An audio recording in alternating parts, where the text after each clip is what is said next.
Hello प्यारे बच्चों, आज हमारा टॉपिक है vegetative propagation.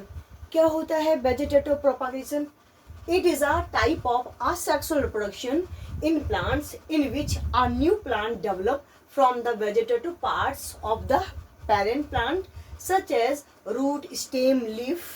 The new plant form is identical to the parent's plant. क्या मतलब हुआ बच्चों? इसका मतलब ये हुआ कि वेजिटेटिव प्रोपागेशन वह आसेक्सुअल रिप्रोडक्शन होता है जिसमें जो न्यू प्लांट डेवलप होता है। किससे डेवलप होता है? जो उसके पेरेंट्स प्लांट होते हैं उनके वेजिटेटिव पार्ट से।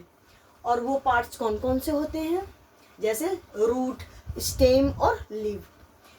और ऐसा न्यू प्लांट जो डेवलप होता है, ठीक है, अपने पेरेंट्स से, वो कैसा होता है? आइडेंटिकल होता है बच्चों, ठीक है, यानी सेम टू सेम पेरेंट्स जैसा, क्योंकि उसमें डीएनए का एक्सचेंज नहीं होता है। और बच्चों यहाँ पे आपको बताया गया है there are two type vegetative propagation. Propagation जो होता है वो दो तरह का होता है। पहला आर्टिफिशियल वेजिटेटिव प्रोपागेशन एंड दूसरा नेचुरल वेजिटेटिव प्रोपागेशन। बच्चों अगर बात करते हैं आर्टिफिशियल की, तो हम देख पा रहे हैं आर्टिफिशियल वेजिटेटिव प्रोपागेशन जो होता है बच्चों, वो चार तरह से होता है। By cutting, by grafting, by layering, by tissue culture. बच्चों जो कटिंग होता है, कटिंग जो होता है, इसमें क्या होता है कि किसी भी प्लांट की क्या कर लेते हैं? कटिंग कर लेते हैं, ठीक है, और कटिंग करके सॉइल में रोप देते हैं। तो फिर हम देखते हैं कुछ समय बाद एक न्यू प्लांट डेवलप हो जाता है। जैसे बच्चों रोज, और हम सभी जानते हैं रोज का प्लांट, हम उसकी स्टेम को कट कर लेते हैं, जब फेवरेबल कंडीशन होती है तभी कटिंग करके हम रोप देते हैं सॉइल में, और उससे न्यू प्लांट बन जाता है। ऐसे बच्चों शुगर के यानी गन्ना भी होता है, उसको काट के उसके नोट से काट के उसको सॉइल में रोप देते हैं, और कुछ समय बाद हमें न्यू शुगर कैन का प्लांट मिल जाता है। बच्चों दूसरा मेथड है आर्टिफिशियल वेजिटेटिव प्रोपगेशन का, ग्राफ्टिंग। ग्राफ्टिंग क्या होती है बच्चों? एक ही प्लांट में दो कैरेक्टर को डेवलप कराना। क्या समझा? एक ही प्लांट में दो कैरेक्टर को डेवलप कराना, दैट इज कॉल्ड ग्राफ्टिंग। कैसे? अब ये भी समझ लो बच्चों, जो वो दो प्लांट होते हैं, कंडीशन ये है कि जो वो दो प्लांट होते हैं वो दोनों प्लांट एक ही फैमिली के होने चाहिए। जैसे बच्चों हमने यहाँ पे एग्जांपल तो बहुत सारे लिए हैं, मैंगो, एप्पल, लेमन, लेकिन अगर हम ग्राफ्टिंग कराएंगे तो एक ही फैमिली के होने चाहिए। जैसे ऑरेंज ले लो और लेमन ले लो। हम सभी जानते हैं ऑरेंज और लेमन कैसे हैं? एक ही फैमिली के, सिट्रस फैमिली के हैं। तो क्या करेंगे, एक प्लांट का तो ब्रांच होगा और दूसरे प्लांट का रूट होगा। सपोज दैट अगर हमने ऑरेंज और किसकी बात करी है,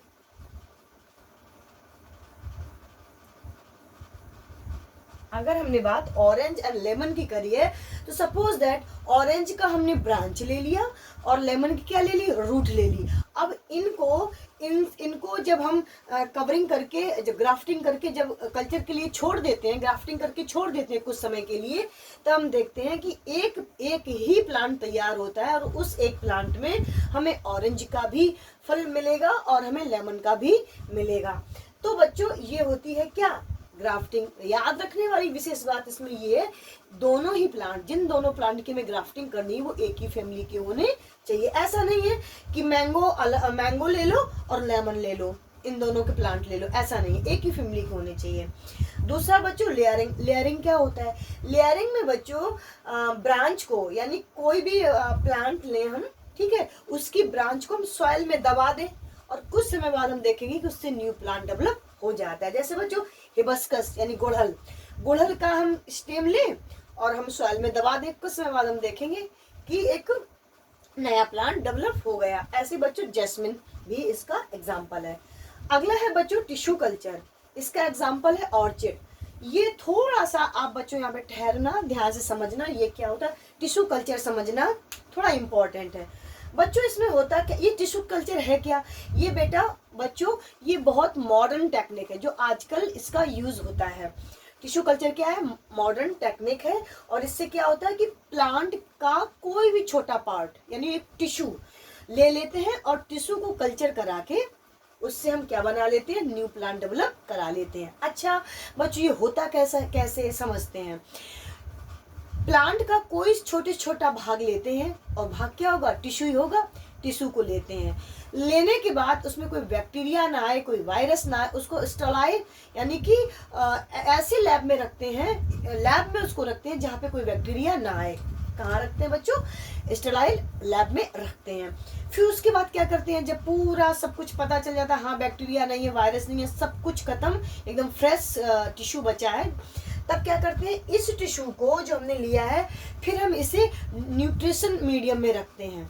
ठीक है, जब उसको न्यूट्रिशन बच्चों मिल जाता है फिर क्या होता है, फिर हम उसे हार्मोन है और जो है ना शुगर है, मिनरल्स है, ये प्रोवाइड कराते हैं, न्यूट्रिशन के थ्रू ही प्रोवाइड कराते हैं। जब ये सब कुछ बच्चों मिल जाता है तो टिश्यू सेल्स जो होते हैं तेजी से सैकड़ों न्यू प्लांट में ग्रो करते हैं, या यूं बोले कि ये सारी चीज पोषण मिलने के बाद, न्यूट्रिशन मिलने के बाद ये कल्चर, टिश्यू कल्चर सैकड़ों न्यू प्लांट डेवलप कर देता है या बना देता है।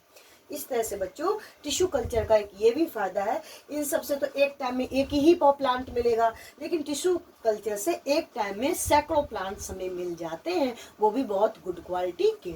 इसीलिए बच्चों आजकल मॉडर्न टेक्निक में हम टिश्यू कल्चर को ही फॉलो करते हैं, हमारे साइंटिस्ट जो एग्रीकल्चर के साइंटिस्ट है इसी को फॉलो करते हैं।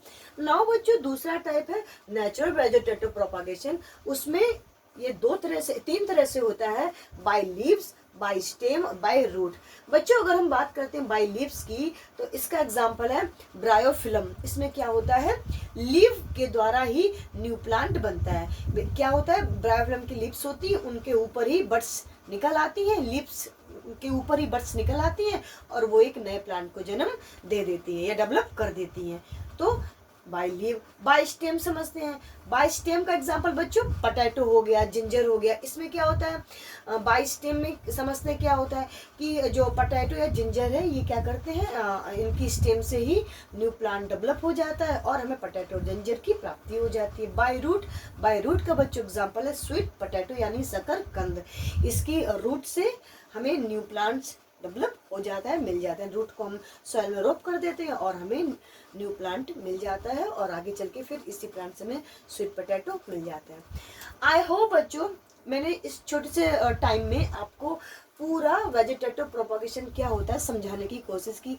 अगर बच्चों आपको ये कंटेंट हमारा अच्छा लगा हो तो हमारे वीडियो को लाइक करिएगा और सब्सक्राइब करिएगा। Thank you for watching. Thank you.